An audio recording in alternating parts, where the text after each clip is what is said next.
오늘 본문은 말씀드렸던 것처럼 지난주 사무엘하 20장 내용과 연결되는 내용은 아니고요.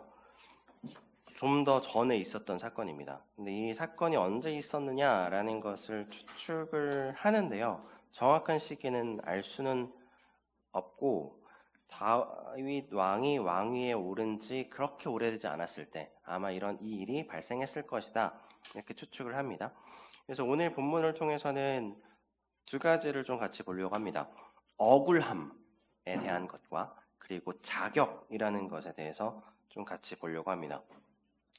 오늘 본문 이야기가 사실은 좀 더 길거든요. 그래서 그 배경도 있고 그 이야기를 조금 더 알긴 알아야 하는데 본문에 보면 여러 억울한 사람들이 나옵니다. 먼저는 다윗 왕이 사실은 억울했죠. 왜냐하면 기근이 계속되거든요. 하늘에서 비가 내리지 않습니다. 그러니까 그 상황 속에서 그 원인이 무엇이었을까 찾다가 보니 그 원인이 사울 왕에게 있었던 거죠. 그러니까 내가 잘못하지 않았고 지금 이스라엘 백성들이 잘못한 것이 없고 그 전에 왕이었던 사울 왕, 그 사람이 잘못을 저질러서 그 피해가 고스란히 지금 이스라엘에게 돌아오게 되었다. 나에게 돌아오게 되었다. 이런 억울함 속에 있었던 사람이 바로 다윗 왕이었습니다. 근데 더 억울한 사람들이 있었죠. 사울 왕의 자손들 7명의 사람들을 잡아다가 그 나무에 매달거든요. 나무에 매달았다는 건 사형시켰다는 겁니다. 그러니까 그 7명의 자손들은 자신이 한 일은 아니었으나 그 죄값을 다시 짊어져야 하는 억울함 속에 놓이게 되었습니다. 더 억울한 사람이 있었죠. 지독한 억울함에 빠졌던 사람.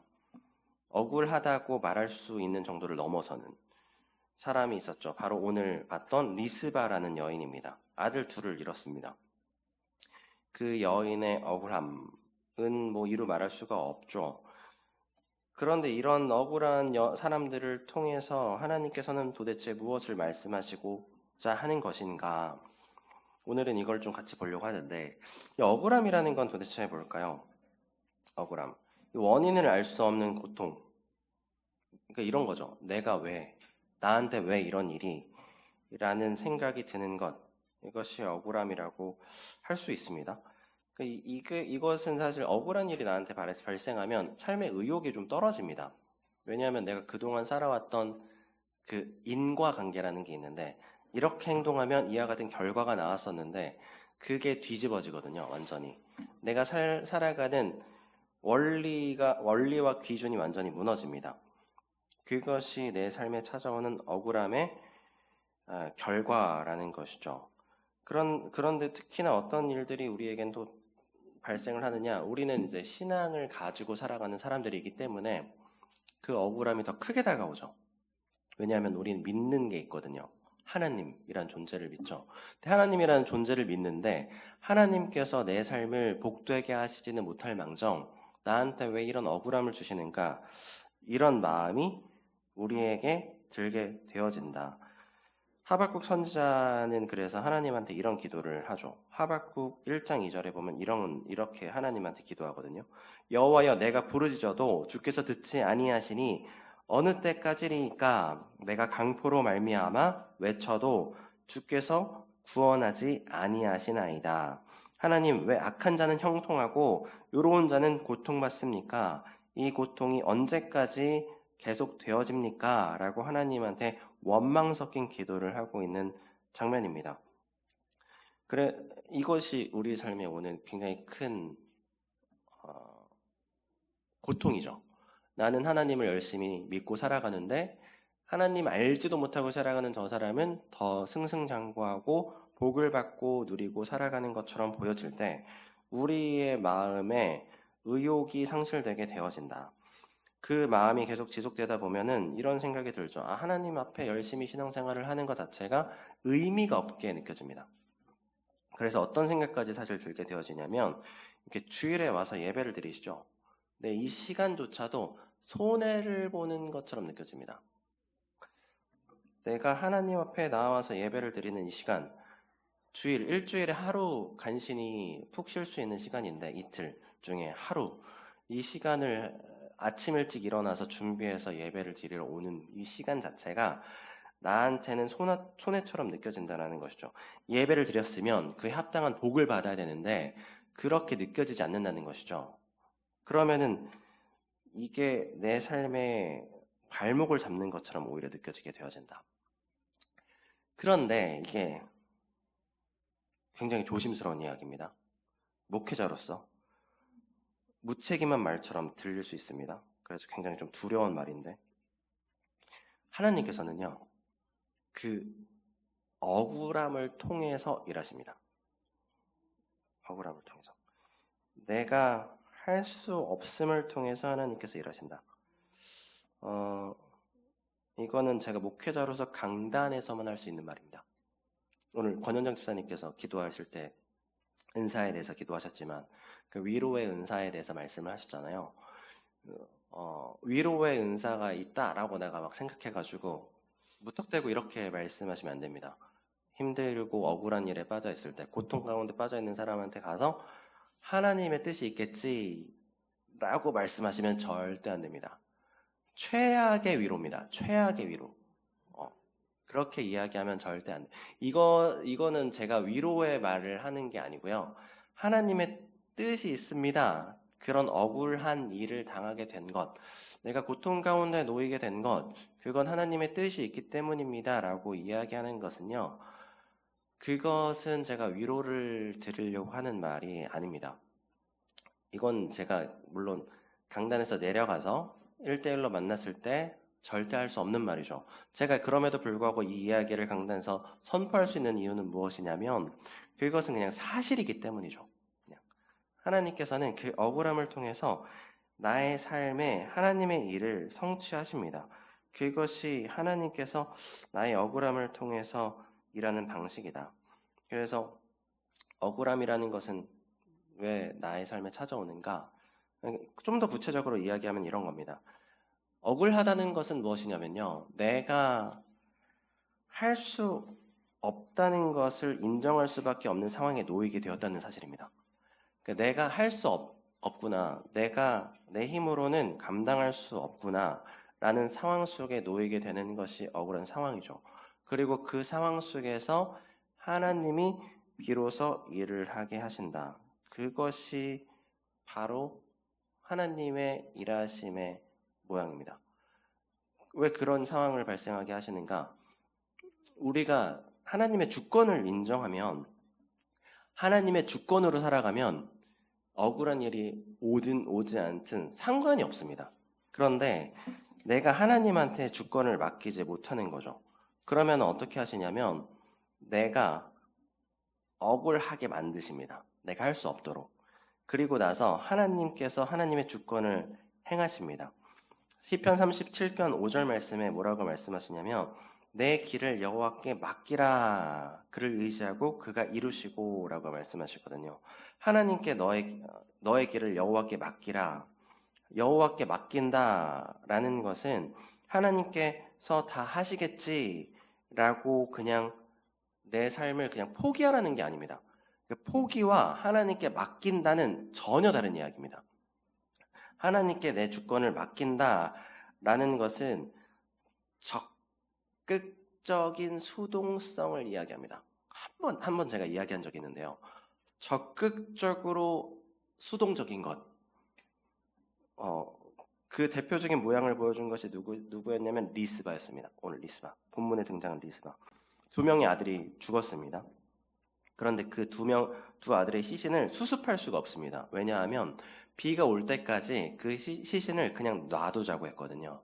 그래서 그냥 그 자리에서 두 아들의 시신을 지킵니다. 하나님의 질서가 회복될 때까지 그 자리에서 버틴 거죠. 당연히 리스바가 그것을 의도했느냐? 하나님의 역사가 회복될 때까지 내가 이 자리에서 버텨야지 라는 마음으로 버텼느냐? 아니죠, 당연히. 리스바는 그냥 자신의 두 아들을 지킨 겁니다. 아들의 시신이 훼손되지 않게 하기 위해서 그 자리를 그냥 버텼다. 그런데 리스바의 의도와는 전혀 상관없이 하나님께서는 그 시간을 통해서 다윗 왕을 움직이셨고요. 그리고 하나님의 그 우주적인 질서를 회복하십니다. 그게 하나님께서 리스바의 억울함을 통해서 일하신 방식이었죠. 리스바에게는 무슨 유익이 있었습니까? 없죠. 사실 리스바는 큰 유익이 없었습니다.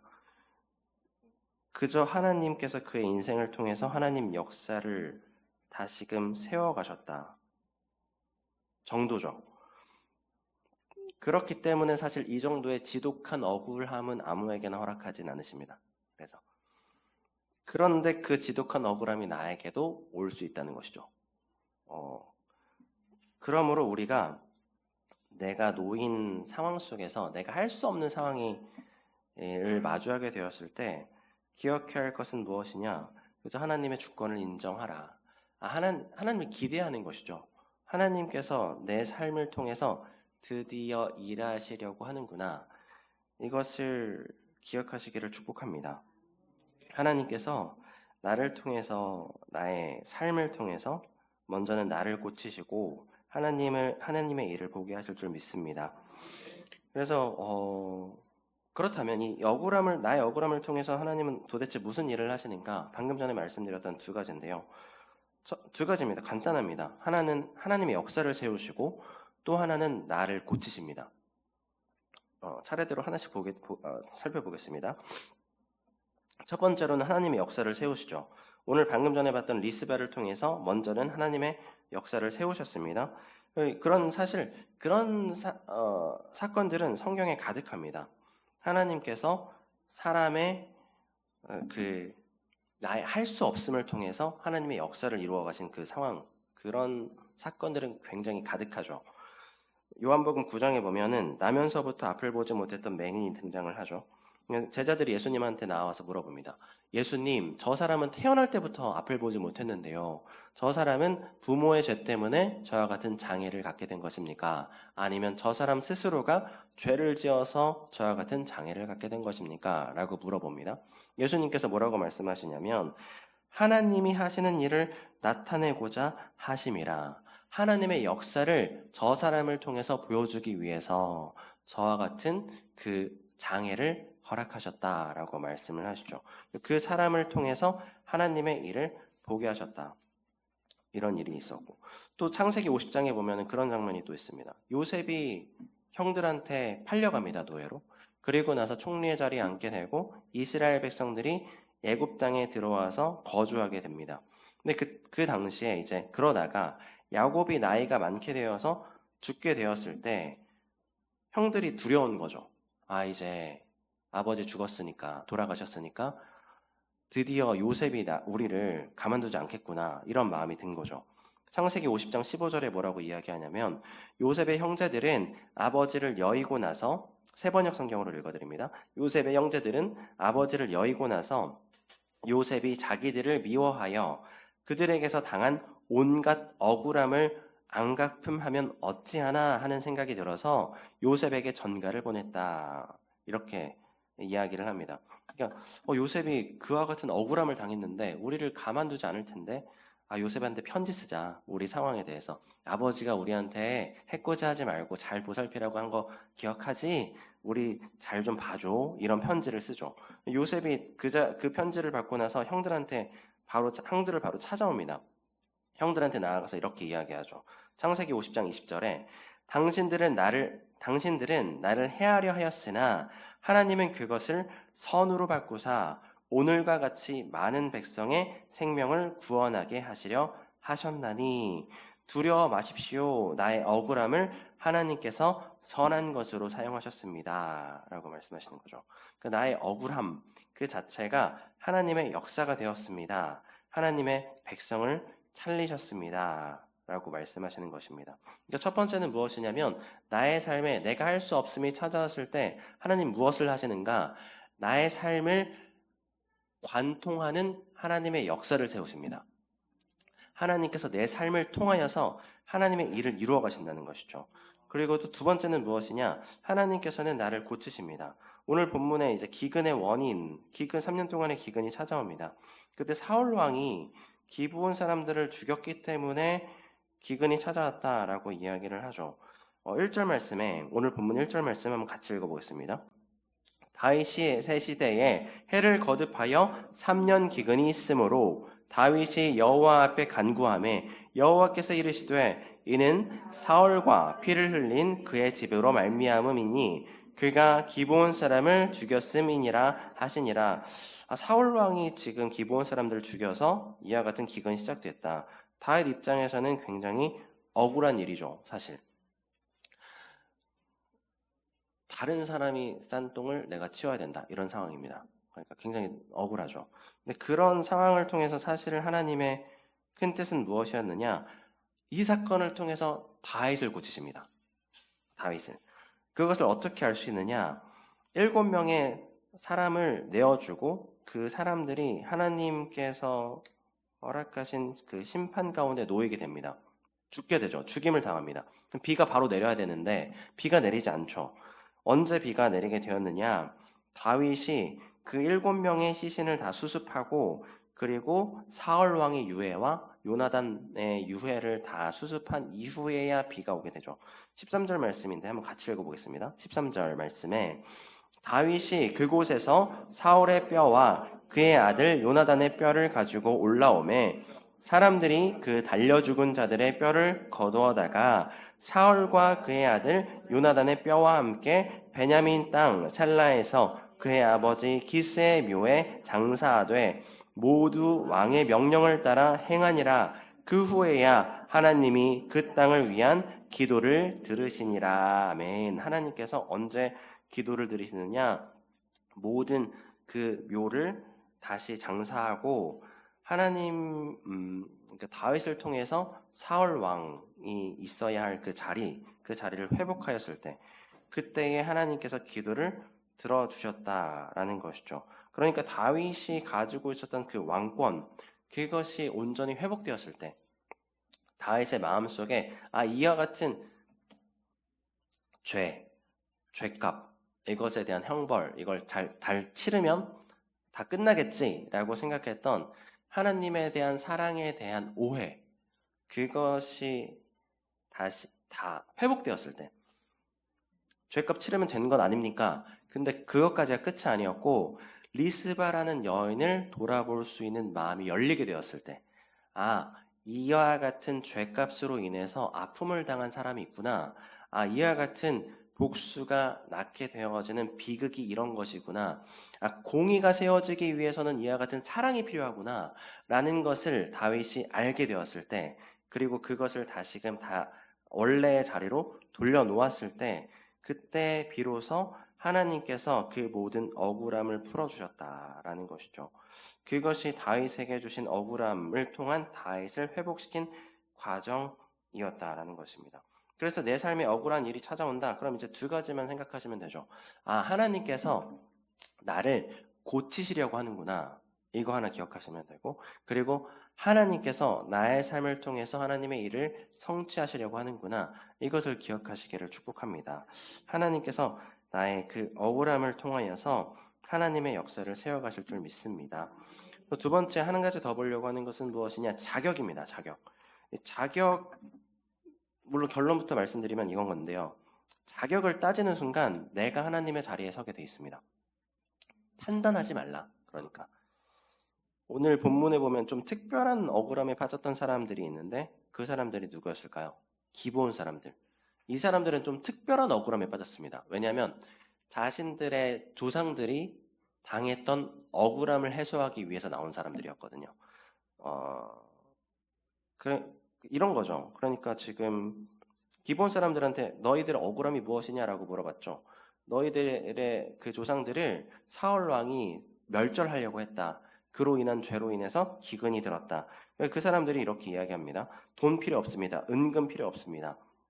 사울 자손 7명 주십시오 라고 이야기를 하죠. 근데 이 이야기를 들으면 좀 이런 마음이 들거든요. 뭘 그렇게까지 이미 다 발생했던 일인데 왜 굳이 7명 데려다가 죽이느냐, 사형을 시키느냐, 이런 이야기가 듭니다. 이런 생각이 듭니다. 근데 그 배경을 좀 알면은 이 마음이 좀 더 커지는데, 원래는 이 배경을 좀 원래 알고 있어야 되는데, 이 배경을 좀 설명을 드리면, 기브온 사람들이 누구냐면요. 기브온 사람들은 이스라엘 백성들이 아니었습니다. 기브온 사람들은. 그 기브온 사람들은 누구냐? 이스라엘이 출애굽을 하고요. 40년 동안 광야를 다 돌고 가나안 땅, 약속의 땅 가나안으로 들어가죠. 근데 가나안 땅으로 들어갔을 때 하나님께서 명령하십니다. 그 땅에 살고 있는 모든 족속을 다 멸절하라. 다 죽여라. 그런데 이 다 죽이는 과정에서 죽이지 못한 민족들도 있었고 그 중에는 기브온 족속도 있었습니다. 근데 이 기브온 족속은 어떻게 살아남았느냐? 거짓말을 했거든요. 거짓말. 하나님 그 여호수아를 찾아옵니다. 그런데 자기가 가나안 땅에 사는 사람인 것을 속이고 멀리서 살고 있는 사람처럼 속입니다.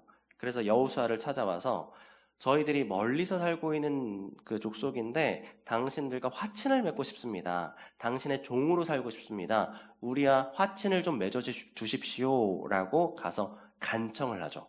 근데 그때 여호수아가 뭐라고 이야기를 하냐면 여기 근처에 사는 사람들 같은데 당신들 정말 멀리서 온 사람들 맞습니까? 라고 이야기하니까 우리 옷을 보십시오. 우리 지금 옷이 다 이렇게 해졌고 들고 온 이 포도주 이런 거 다 보십시오. 우리 멀리서 오느라 다 이와 같이 다 말라 비틀어졌습니다. 라고 이야기를 합니다. 그래서 여호수아가 기브온 사람들의 거짓말에 속아서 하나님한테 묻지도 않고 약속을 합니다. 여호수아 9장 14절 15절 말씀에 세번역 성경으로 제가 한번 읽어드리겠습니다. 이스라엘 사람들은 어떻게 해야 할지를 주님께 묻지도 않은 채 그들이 가져온 양식을 넘겨받았다. 여호수아는 그들과 화친하여 그들을 살려준다는 조약을 맺고 회중의 지도자들은 그 조약을 지키기로 엄숙히 맹세하였다. 이렇게 시작된 언약이었습니다. 거짓말로 시작된 언약. 거짓말로 시작된 언약이었다라는 것은 기브온 사람들은 원래 살 수 있는 자격이 없는 자들이었다는 거죠. 그러니까 살 수 있는 자격 없는 자들이 이스라엘 백성들을 찾아와서 언약을 맺게 되었고 그 언약으로 살게 되어진 사람들이었다는 것이죠. 그런데 하나님께서는 그 거짓된 언약으로 세워진 약속마저도 지키라고 명령을 하시고 있는 상황입니다. 그러니까 자격 없는 자들을 거짓말을 통해서 약속을 맺게 되었고 그리고 나서 사울 왕이 그게 마음에 들지 않아서 다 죽이려고 했는데 다 죽임을 당하지도 않았습니다. 근데 여전히 살아있었던 기브온 족속이 7명의 자손을 데려다가 죽이고 있는 그런 상황이라는 것이죠. 그러니까 이 사람들이 이 장면을 보면은 원래 이 장면을 딱 봤을 때 이런 마음이 그래서 들거든요. 왜 그렇게까지? 라는 마음이 들죠. 너희들은 원래 그럴 자격이 없는 사람들이었잖아. 왜 그렇게 7명을 잡아다가 사형을 시키는 거야? 라는 마음이 들게 되어진다는 것이죠. 그런 생각이 드는 것. 그것 자체가 사실 굉장히 위험하다는 겁니다. 위험하다. 왜 위험하냐? 처음에 말씀드렸던 것처럼 자격을 따지는 순간 내가 하나님의 자리에 앉게 되어지기 때문에 우리 삶에 사실 종종 이런 일들이 굉장히 많이 발생을 합니다. 내 주변에 있는 사람들을 보면서 이런 생각을 할 때가 있죠. 뭐 그런 거 가지고 상처를 받아 라고 생각한다거나 뭐 그런 거 가지고 서운해해. 그거 가지고 그게 서운할 일이야? 라고 생각할 때가 있죠. 그리고 혹은 이럴 때가 있습니다. 쟤는 신앙이 그렇게 좋지 않은데 왜 하나님께서 쟤를 저렇게까지 사용하실까? 라고 생각될 때가 있죠. 이럴 때도 있습니다. 저 사람 과거 내가 아는데 저 사람 저렇게 쓰임받을 사람 아닌데 라는 생각이 들 때도 있습니다.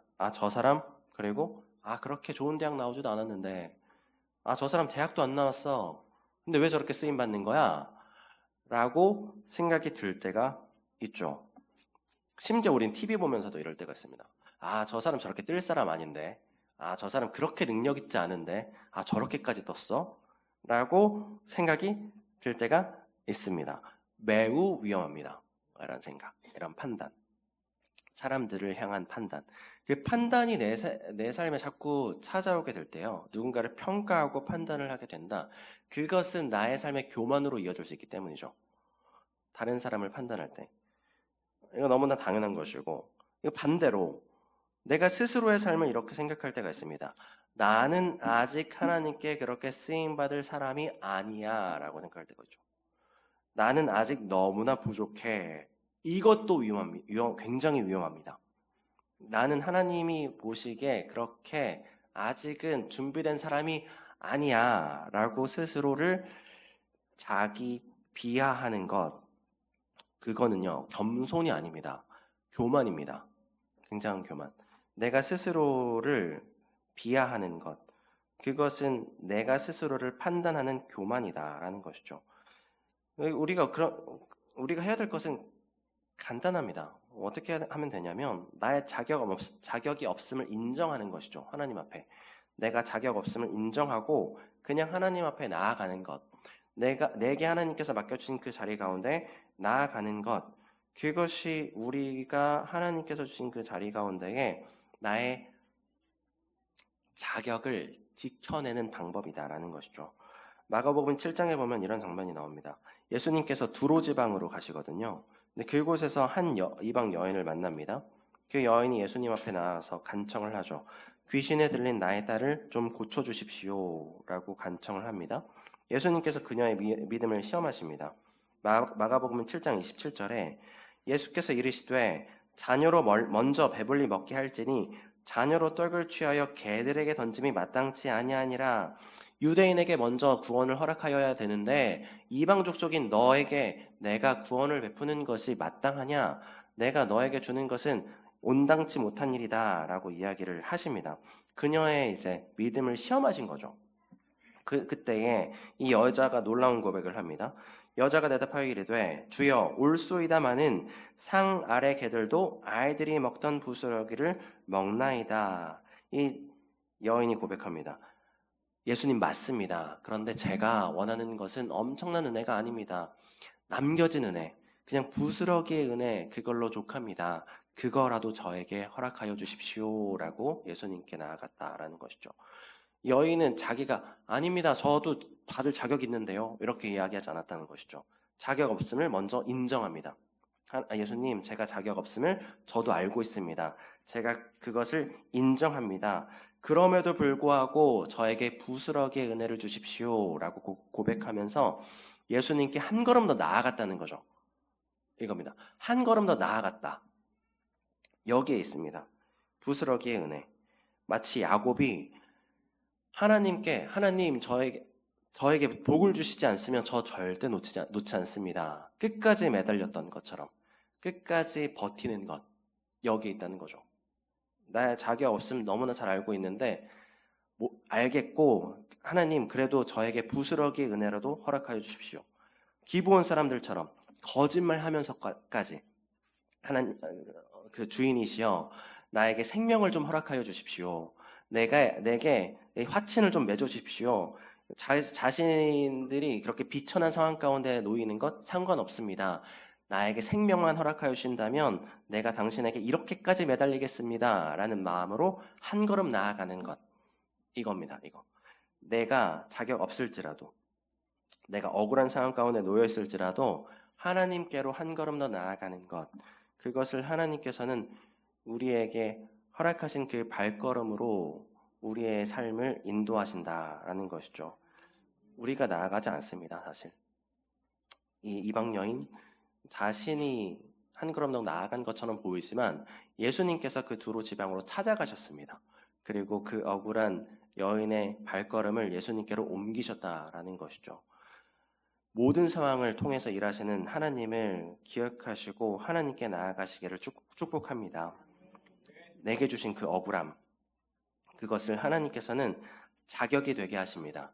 하나님께로 나아갈 수 있는 그 자격, 하나님께서 주신 그 오늘의 삶을 온전히 마주하시고 그 억울함 속에서 무너지지 마시고 그 일을 붙들고 계시는 것이 아니라 그것과 씨름하는 것이 아니라 하나님께로 한 걸음 더 나아가시기를 축복합니다. 그때에 그 발걸음을 통하여서 하나님께서 그 거대한 회복의 역사의 자리 가운데에 나의 삶을 인도하여 주실 줄 믿습니다.